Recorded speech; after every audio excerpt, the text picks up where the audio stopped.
ఇక ఒక పక్కా వ్యూహంతోనే వెళ్తుంది. ఒక హడావిడి, హంగామా, అరాచకపు మాటలు పక్కన పెడితే వాళ్ళ టీం చాలా స్ట్రాటజిక్‌గానే వెళ్తుంది.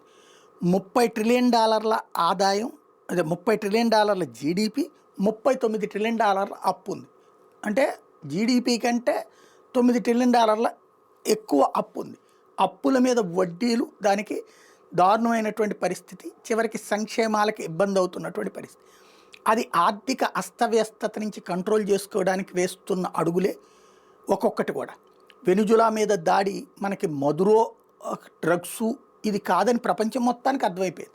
ఏంటి అంటే ఒక భారీ సంపాదన. అంటే మన దగ్గర వ్యాపారాలు పెంచుకోవడానికి చూశాడు. అక్కడ ఉన్నటువంటి ఏదైతే భారతీయులను కానీ ఇతర దేశస్తులందరినీ ఆపేయడం, అక్కడ వాళ్ళకి ఉద్యోగాలు కల్పించడం ఇట్లాంటి. కానీ ఇవన్నీ ఒక్క రోజులో మారిపోయాయి కాదు. యూరప్ దేశాల్లో వాళ్ళ మీద ఆంక్షలు, లేకపోతే మన మీద ఆంక్షలు, ఇట్లాగ దాని మీద టారిఫ్లు, వీటి ద్వారా భారీగానే డబ్బులు సంపాదించాడు.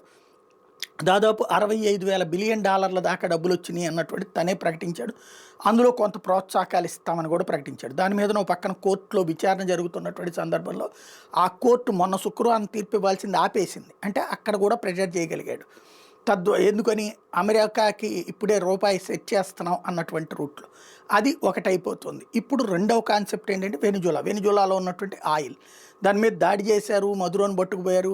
చివరికి నేనే వెనిజులా అధ్యక్షుడు అంటూ వికీపీడియాలో తనకి తనే ఎడిట్ చేసుకున్న ట్రంప్ ఆ పోస్టును కూడా పెట్టుకొచ్చాడు. అంటే వెనిజులా ఆస్తిని, వెనిజులా ఆయిల్ నమ్ముకోవడం ద్వారా భారీగా డబ్బులు సంపాదించుకోవాలన్నటువంటిది ఒకటి.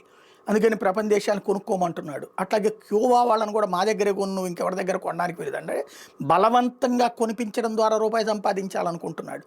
మూడోది వచ్చేటప్పటికి ఇప్పుడు ఇరాన్ మీద కూడా దాడి చేస్తే ఆ ఇరాన్లో ఉన్నటువంటి ఆయిల్ని కూడా కంట్రోల్ చేసుకుంటే ఓవరాల్గా ఆయిల్ మీద తన కంట్రోల్ ఇచ్చేస్తే కనుక, ఆయిల్ సంపాదన వచ్చేస్తే ఒకటి ఇప్పుడు ఇరాన్ కావచ్చు, వెనిజులా కావచ్చు, ఇట్లా ఆయిల్ దేశాలు క్రమంగా డాలర్ని పక్కన పెట్టి వాళ్ళ రూపాయల్లో, బంగారంలో వ్యాపారాలు చేస్తున్నారు. కాబట్టి డాలర్ విలువను కంట్రోల్ చేసుకోవడం, అట్లాగే ఒకేసారి భారీ సంపాదన, అంటే మన దగ్గర వ్యాపారాలు పెంచుకోవడానికి లేనప్పుడు ఉన్న వ్యాపారాలను దోచుకోవడం అనేటటువంటి ఒక స్ట్రాటజిక్ వ్యూహం. ఇది అమెరికాలో బ్రతుకుతున్న వాళ్ళకి హ్యాపీగానే ఉంటుంది.